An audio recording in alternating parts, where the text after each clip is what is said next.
로이교회 새벽 기도회를 시작하겠습니다. 찬송가 88장을 부르겠습니다. 88장 내 진정 사모하는 친구가 되시는 구주 예수님. 이 찬송은 우리 한국교회 새벽기도 주제가입니다. 내 진정 사모하는 친구가 되시는 구주 예수님은 아름다워라. 산 밑에 백합하여 빛나는 새벽별, 주님 형언할 길 아주 없도다. 내 맘이 아플 적에 큰 위로 되시며 나 외로울 때 좋은 친구라. 주는 저 산 밑에 백합 빛나는 새벽별, 이 땅 위에 비길 것이 없도다. 내 맘의 모든 염려 이 세상 고락도 주님 항상 같이 하여 주시고, 시험을 당할 때에 악마의 개교를 즉시 물리치사 나를 지키네. 온 세상 날 버려도 주 예수 안 버려 끝까지 나를 돌아보시니.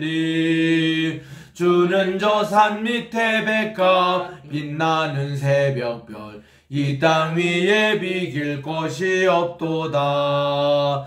내 맘을 다하여서 주님을 섬기며 길이 나를 사랑하리니.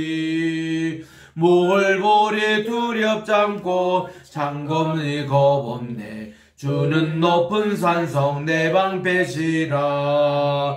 내 영혼 먹이시는 그네 누리고 나 친히 주를 뵙기 원하네. 주는 저 산 밑에 백합 빛나는 새벽별, 이 땅 위에 비길 것이 없도다. 아멘. 하나님 아버지 참으로 감사드립니다. 지난 간밤 편히 쉬게 하여 주시고 오늘 또 새날 허락해 주셔서 2023년 2월 20일 월요일 아침입니다. 하나님, 오늘 또 이제 저희들이 저 페트라를 향하여 가면서 또 이렇게 무리바의 샘과 모세의 우물, 또 이제 페트라 이것을 돌아보면서 이제 갈 텐데, 오늘 하루의 여정도 지켜주시고 인도해 주시옵고, 오늘 또 묵상하는 우리 귀한 출애굽의 말씀을 통하여 큰 은혜 베풀어 주시옵기만을 예수님의 이름으로 기도합니다. 아멘. 오늘은 우리 출애굽기 제7장을 묵상할 차례입니다.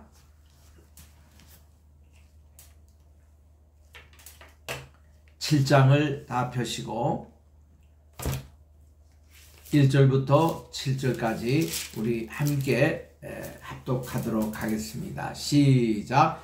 여호와께서 모세에게 이르시되 볼지어다 내가 너를 바로에게 신같이 되게 하였은즉 내 형 아론은 내 대언자가 되리니 내가 네게 명령한 바를 너는 내 형 아론에게 말하고 그는 바로에게 말하여 그에게 이스라엘 자손을 그 땅에서 내보내게 할지어다. 내가 바로의 마음을 완악하게 하고 내 표징과 내 이적을 애굽 땅에서 많이 행할 것이나 바로가 너희의 말을 듣지 아니할 터인즉 내가 내 손을 애굽에 뻗쳐 여러 큰 심판을 내리고 내 군대 내 백성 이스라엘 자손을 그 땅에서 인도하여 낼지라. 내가 내 손을 애굽 위에 펴서 이스라엘 자손을 그 땅에 인도하여 낼 때에야 애굽 사람이 나를 여호와인 줄 알리라 하시매 모세와 아론이 여호와께서 자기들에게 명령하신 대로 행하였더라. 그들이 바로에게 말할 때에 모세는 80세였고 아론은 83세였더라. 아멘. 오늘은 우리 출애굽기 7장을 통해서 10가지 재앙에 대한 말씀을 증가하도록 하겠습니다. 제가 우리 지난 월요일부터 특별 새벽기도 이렇게 한 주제가 출애굽의 여정이 이제 하나님께 온전히 예배하고 모든 우상을 숭배를 다 싣는 그런 것이 출애굽의 여정이라고 알 수가 있습니다.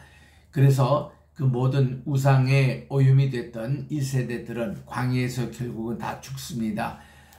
그들은 온전히 새로운 세대들이 이제 가나안 땅에 들어가게 되는데, 이것은 하나님이 그렇게 예배를 소중하게 여기신 까닭인 것입니다. 그래서 우리는 항상 예배를 중요하게 여기고 나가야 되는데, 오늘은 특별히 7장을 통해서 이러한 10가지 재앙을 통하여 이집트의 10가지 아주 중요한 그 신들, 우상들은 아무것도 아니라는 것을 증거하는 말씀을 드리도록 하겠습니다. 먼저 오늘 7장 1절에 보니 하나님은 약속대로 아론을 준비하고 계셨습니다. 사실 아론과 모세는 그전에 만난 적도 없고 대화할 기회도 없었습니다. 그저 아론이 3살 때에 자기 동생 모세가 태어나서 그저 100일 가난하기로 있다가 이제 갈상자에 의해서 이 나일강에 던져질 때에 그것이 이제 합세수트 공주 앞에 가서 자기 동생이 건짐을 받아서, 그리고는 그 공주가 그의 이름을 모세라 이렇게 이름을 짓는 그런 것밖에는 이제 관계가 없었습니다. 그런데 하나님께서는 이 모세를 위해서 이 아론을 준비해 주시고, 모세가 이제 이집트 땅에 도착을 하게 됩니다. 이때 도착할 때에 그의 아내 십보라와 그의 두 아들 게르솜과 엘리에셀은 그 미디안 땅에 그냥 머물러 있었던 걸로 나옵니다. 우리 십계라는 영화라든지 이집트의 왕자라는 그 영화에 보면은 이들이 같이 이집트에서 그 이스라엘 사람들이 이렇게 그 종살이 했던 그 고센 땅으로 간 걸로 그렇게 영화에서는 그리고 있는데, 성경에서는 이제 이 모세가 출애굽을 해서 미디안에 와서 이드로를 만날 때 자기 가족을 다시 제외하는 그것으로 성경이 나오기 때문에 우리는 그 성경 말씀대로 가는 것이 좋습니다. 자, 이래서 이제 모세가 드디어 이집트 땅에 도착했고, 카이로에서 자기 이제 동족을 만나고 이렇게 또 종살이 하고 있는 고센 땅 람세스며 비손을 방문을 했겠죠. 그래서 이제 그가 본대로 들은 대로 그대로 그들에게 전했습니다. 그리고서는 이 자기 형 이 아론과 함께 바로 앞에 가서 내 백성을 보내달라라고 얘기하는 광경이 나옵니다. 특별히 이렇게 그 내용을 1절과 2절에서 소개할 때에 모세와 아론의 관계를, 아론을 여기서 대언자라 그렇게 얘기를 합니다. 대언자란 말이 히브리 말로는 나비라는 말이에요. 나비.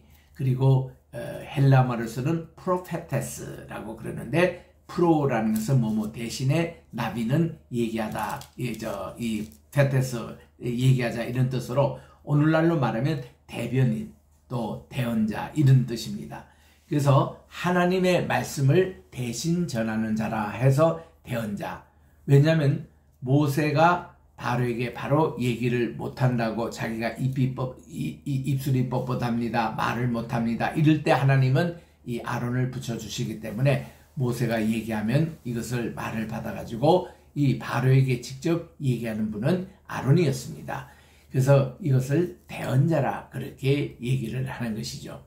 이것이 바로 하나님의 말씀을 직접 백성에게 전하면 백성들이 상당히 부담을 느낍니다. 왜냐하면 죄 많은 백성들이 하나님 말씀 직접 들으면 다 죽고 맙니다, 사실. 그래서 그 가운데 중간에 대언자를 세우신 분이 우리가 흔히 선지자다 혹은 예언자다 하는 분인데, 선지자, 예언자 이런 번역보다는 오늘 여기 7장 1절 대로 대언자라는 이 번역이 옳습니다. 대언자 이사야, 대언자 예레미야, 대언자 다니엘 이런 순으로 이렇게 대언자라는 이 명칭이 오히려 선지자며 예언자라는 말보다 더 정확한 번역인 것입니다. 이게 히브리 말로 나비의 번역이기도 합니다. 자, 이들이 이제 바로 왕 앞에 섰습니다. 하나님께서 그 전해주신 대로 Let my people go in order serve me. 하나님을 예배하기 위해서 내 백성을 보내라 하고 이것을 이제 전했던 것입니다. 그랬더니 이 바로의 마음이 완악하여졌더라 그랬는데 나중에 보니까 이 완악하여진 것이 하나님께서 그렇게 하신다고 했습니다. 완악하여서 저들을 보내지 않겠다. 그러니까 그때마다 하나님의 이적을 통해 가지고 바로의 마음을 깨트리는 것입니다. 그러나 하나님 목적은 더 중요한 목적이 있었죠. 바로가 그렇게 고집을 피우고 하나님을 무시하고 이스라엘 백성들을 무시한 그 마음을 하나씩 그 교만을 깨트리는 그런 내용이 나오는데 이때 이제 8절 이하에 보니까 하나님의 말씀대로 이제 그에게 이적을 보여줍니다. 바로 앞에서. 그래서 이제 9절에 보니까 모세가 자기 형 아론에게 그렇게 말합니다. 아론 형님의 지팡이를 들어서 그 바로 앞에 던지라 하니 그것이 뱀이 됐다. 그렇게 말씀을 하는 것입니다. 정말 이 모세가 자기 지팡이로 뱀이 된 게 아니고 그 아론 형님의 지팡이가 뱀이 된 거예요. 본문에 이렇게 분명히 나오는데 저는 어릴 때부터 많은 그 주일학교 선생님으로부터 이게 모세의 그 지팡이가 뱀으로 변한 것 같이 그렇게 우리가 들었거든요. 근데 나중에 성경 말씀을 자세히 읽어보니까 이게 아니고 아론의 지팡이가 바로 앞에서는 사용된 겁니다. 그랬더니 여기에 바로도 자기들의 그 무당 현인들을 불러가지고 그 요술을 행하게 했습니다. 했더니 요술대로 정말 저들 지팡이도 뱀으로 변하는 것입니다. 쉽게 말하면 그 정도는 우리도 할 수 있다 그런 내용이잖아요.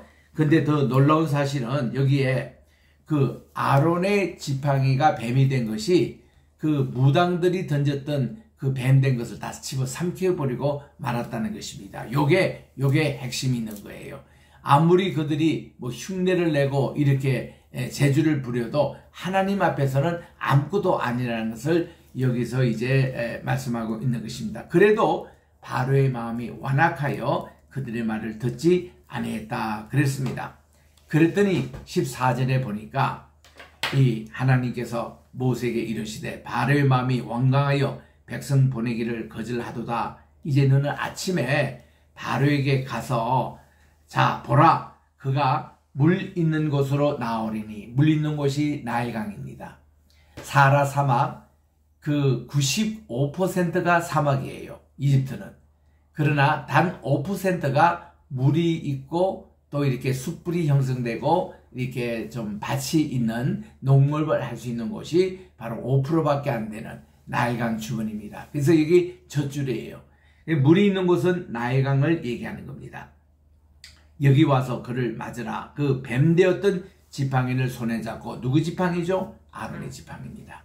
이 아론의 지팡이를 가지고 히브리 사람의 하나님 여호와께서 나를 왕에게 보내어 이르시되 내 백성을 보내라. 그러면 그들이 이 광야에서 나를 섬길 것이라는 것이 예배하려는 겁니다. 하나님이 이 예배의 목적으로 출애굽을 시키셨고 또 이 예배를 드리는 것이 주 목적입니다. 이 본질이에요. 이거를 잊어버리면 안 됩니다. 그래서 내 손에 지팡이로 나일강을 치면 그것이 피로 변하리라 해서 지금 모세의 손에는 아론 형님의 지팡이가 들려있는 거예요. 그걸 딱 쳤더니 나일강이 피로 변하니까 온 고기가 다 죽습니다. 그리고 그 물에서 악취가 납니다. 그래서 이 백성들이 물을 마실 수가 없습니다. 언제까지 3일 동안이나 이렇게 했다는 것이죠. 모든 것이 다 물로 변합니다.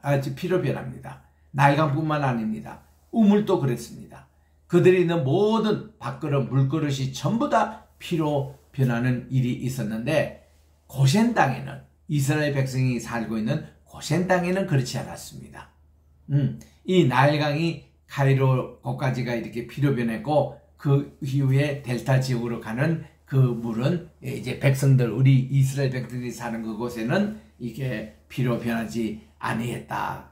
그러면 이렇게 될 때에 이집트 사람들이 그 나일강을 섬기는 주신이 있었어요. 이게 아피스 신입니다. 이 아피스는 뭔가니 송아지 같이 생긴 송아지의 신이었습니다. 송아지 그 농업의 신이 이제 이 나일강을 주관한다고 믿었습니다. 또 하토르 신이라고 했어요. 그래서 훗날 이스라엘 백성들이 이제 그 호렙산 밑에서 이 모세가 40일 동안 내려오지 않으니까 그들이 금송아지를 만들어 가지고 우리 이집트로 다시 돌아가자 운동이 일어났던 이 송아지가 아피스 신이에요. 바로 이 나일강의 주신입니다. 그래서 그 주신 만들어 가지고 했던 그 사건으로 유명했던 바로 금송아지 사건. 그것이 나일강의 주범이었는데, 자, 이집트 사람들이요, 그 아피스 신 앞에 모여가지고 제사를 드리고 자기들의 의식을 했지만, 하루도 이틀도 지나도 다시 이게 피로 변했던 물이 이게 회복이 되지가 않습니다. 그래서 바로 왕이 이렇게 요술을 그들이 eng해봤지만 바로가 궁에 들어가서 그 일에 관심을 가지도 아니하고 이집트 사람들이 나일강을 마실 수도 없으므로 나일강을 두루 파서 마실 물을 구하고 있을 때입니다. 이르기를 이래가 지냈다. 일주일이 지나갑니다. 여러분, 일주일 동안 물을 못 마시고 그 얼마나 또 냄새 악취가 납니까? 이런 상황 속에서 백성들의 원망 소리가 들리는데 바로인들 마음이 약해지는 거예요.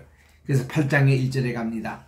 여호와께서 모세에게 이르시되 너는 바로에게 가서 그에게 이르기를 여호와의 말씀에 내 백성을 보내라. 그들이 나를 섬길 것이니라. 내가 만일 보내기를 거절하면 내가 깨구리로 너의 온당을 치리라. 그렇게 말씀을 했습니다. 그러니까 우리 하나님께서 이렇게 그 피로 변했던 그 강을 아론의 지팡이로 다시 치니까 물이 이제 온상복귀가 됐지 않습니까? 그러면 바로가 백성들을 보내줄 줄 알았는데 또 거절을 했습니다. 그랬더니 이제 두 번째 재앙이 시작된 것이 깨구리의 재앙이었습니다. 이것도 역시 아론의 지팡이로 이렇게 일으킨 겁니다. 5절에 보세요. 8장 5절. 여호와께서 모세에게 이르시되 아론에게 명하기를 내 지팡이를 잡고 내 팔을 강들과 운하들과 모두 위에 펴서 깨구리들이 애굽 땅에 올라오게 할지니라. 그렇게 말씀해 주셨어요. 바로 이 아론에게 명하기를 아론의 지팡이입니다. 6절에 아론이 애굽 물들 위에 그의 손을 내밀으니까 깨구리가 올라와서 온 애굽 땅에 덮쳤습니다. 요술사들도 자기 요술대로 그같이 하니까 깨구리가 애굽 땅에 올라왔습니다. 여기까지 무당이 따라했습니다. 근데 바로가 모세와 아론을 불러서 이르되 여호와께 구하여 나와 내 백성에게서 이 깨구리를 떠나게 하라. 이 백성 당신의 백성을 보내줄 테니까 그들이 여호와께 제사를 드릴 것이니라. 그렇게 했습니다. 모세가 바로에게 이릅니다. 내가 왕과 왕의 신하와 왕의 백성들을 위해서 이 깨구리를 왕과 왕궁에서 끌어 나일 강에만 있도록 언제 강구하는 것이 좋을런지 내게 분부하소서. 그가 말하되 내일이니라. 그래서 모세가 왕의 말씀대로 하여 왕에게 우리 하나님과 같은 이가 없는 줄을 알아. 그래서 이 깨구리가 이제 왕과 왕궁, 왕의 신하, 왕의 백성을 떠나서 나일 강에만 있게 했습니다.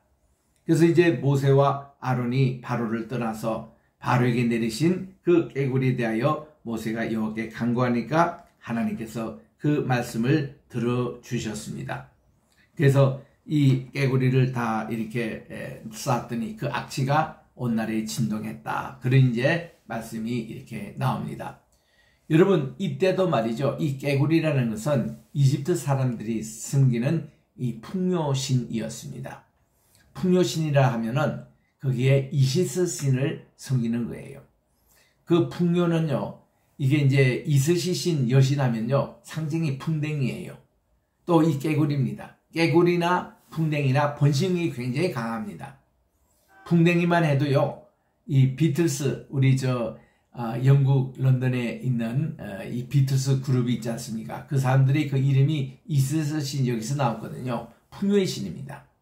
그런데 이스시 신에게 저들이 제사하고 아무리 해도 이 깨구리가 없어지지 않았습니다.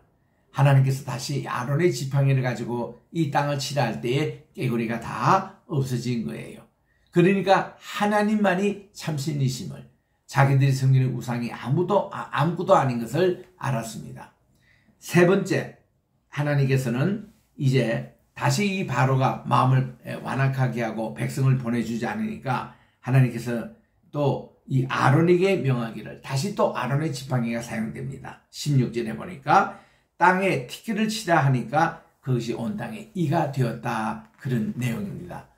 요즘 젊은 사람들은 이가 얼마나 귀찮은 것을 잘 모릅니다. 우리 어릴 때만 해도요, 그저 이 양지 바른 곳에 겨울에 말이죠, 이게 이 잡는 게 일이었습니다. 그게 이가 옷에 있는 것도, 옷만 있는 것도 아니고 머리에도 있어가지고 소위 말해서 참빛이라는 거, 이런 거 긁으면은 그게 무슨 하얀 거며 또 이렇게 이가 이렇게 득실득실 그래가지고 얼마나 많은지 몰라요. 하도 이가 많아가지고요, 우리 동네 아이들은 보면은 자기 내복을 밖에 막 틀었어요. 이가 빠져나가도록. 그래도 이가 얼마나 우리를 괴롭게 했는지, 꼭 밤에 되면 그것이 우리 몸을 이렇게 간지르게 만들고 참 잠을 못 자게 했던 것이 이입니다. 이런 이 재앙이 또 이 땅을 뒤덮였습니다. 그래서 결국 하나님 그들이 이를 섬기는 또 우상을 가서 제사라고 그랬지만 아무 일이 일어나지 않았습니다. 그래서 바로가 이 모세와 아론을 불러서 이것을 간청하니까 하나님께서 다시 아론의 지팡이로 땅에 티끌을 치니까 이의 재앙이 멈췄습니다. 벌써 세 번째 재앙이 다 아론의 지팡이로 사용됐던 겁니다. 그러면 이 바로가 항복하고 백성들을 보내줘야 되지 않습니까? 근데 이 바로가 또 마음을 고쳐 잡습니다. 그가 이르기를 하나님께서 그렇게 하셨지만 마음을 완악하게 됐다는 게 소위 12번이나 이렇게 나오면서 이렇게 또 백성들의 보내는 것을 거절을 했습니다. 그때 이제 하나님께서 20절에 가보니까 이번에는 파리 재앙으로 가득하게 했다고 말씀해 주셨습니다. 이 파리 재앙에 대해서는요, 아론의 지팡이가 사용된 건 아닙니다. 그렇다고 모세의 지팡이가 사용된 것도 아닙니다. 이거는 하나님께서 직접 하셨다고 그랬습니다.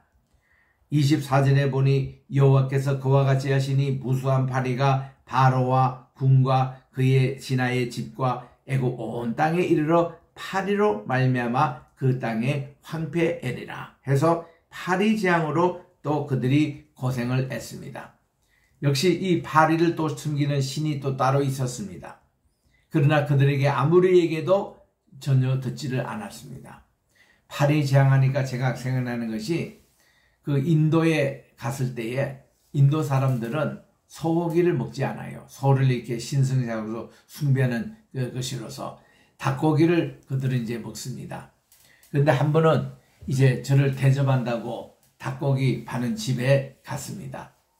근데 내가 밖에서 이렇게 보니까 뭔가 이렇게 새카맣게 이렇게 있는데 그걸 툴툴 털고 거기에 이제 닭고기 요리를 하더라고요. 그거 보니까 파리였어요. 파리가 새카맣게 앉아있는데 닭고기 살점 하나 보이지 않고 그렇게 앉아있는 것을 털털 털어가지고 우리에게 요리를 해주니 얼마나 참 먹기가 거북한지. 그것도 인도 사람들은요, 이게 오른손으로 손으로 먹습니다. 이게 뭐 찹스테이크 젓가락도 없고 숟가락도 없고 이걸 가지고 먹어요, 그냥. 그래서 정말 참 힘들었습니다. 그래도 선교지에 가면은 그분들이 하는 대로 해야 되잖아요. 이런 내용을 이제 참 보았습니다만 이 파리 때 지독합니다. 그리고 그것도 이제 하나님께서 멈추게 하시고, 그 다음 5번째는 가축들이 죽습니다. 요즘 무슨 가축 재앙들이 많이 있는데 이것이 이래 보면은 성경에도 나와요. 5번째 재앙이 가축이 죽는 그런 병균성, 이것이 도와하는데 이것도 여호와 하나님의 팔로 직접 이것을 치시더라고요. 그리고 6번째 재앙은 보면은 이제 독종, 우리 몸에 이 참 독종이 나는 이런 재앙을 또 내리십니다. 이 독종이라는 건 피부병 아닙니까? 얼마나 이것도 지독한지 몰라요. 이것도 하나님의 팔로 직접 그렇게 하신 것을 이제 보게 되는 것입니다. 그런데요, 이제 마지막 그 또 3가지, 이제 7째 재앙, 예, 이 우박의 재앙과 우박, 그리고 8번째 재앙인 이 메뚜기 재앙과 그리고 9번째 재앙 흑암의 재앙은 모세의 지팡이가 사용되더라고요. 모세의 지팡이. 우리 7번째 재앙이 9장 13절 이하에 나옵니다. 그래서 이제 이게 보니까 15절에 내가 손을 펴서 돌림병으로 너와 내 백성을 쳤더라면 뇌가 세상에서 끊어졌을 거라. 그래서 하나님께서 모세의 지팡이를 사용해 가지고 이것을 이렇게 하시니까 우리 22절에 보니 너는 하늘을 향하여 손을 들어 애굽 전국에 이 우박이 이 땅에 이제 내리도록 해라 해서 이 우박이 큰 우박들이 떨어져 가지고 많은 고통을 느끼고 곡식이 다 황폐되는 역사가 일어납니다. 그리고 8번째 재앙에는 메뚜기 재앙이에요. 메뚜기 떼가 큰 이런 재앙을 내립니다. 이것도 모세의 지팡이가 사용되고 9번째는 흑암의 재앙이에요. 흑암의 재앙은 참 이집트에서는 생각하기가 힘든 겁니다. 왜냐하면 이집트에 가보면은 365일 가운데서 360일이 항상 그런 태양을 볼 수 있어요. 그러니까 이 태양의 신이라는 것은 절대적입니다. 그만큼 절대적인 이 태양의 신을 호루스 신이라 그래요. 이 호루스는 오시리스 생명의 신과 이시리스 아까 우리 풍뎅이 깨구리 재앙을 봤습니다만은 거기서 태어난 아들이 호루스 태양의 신이거든요.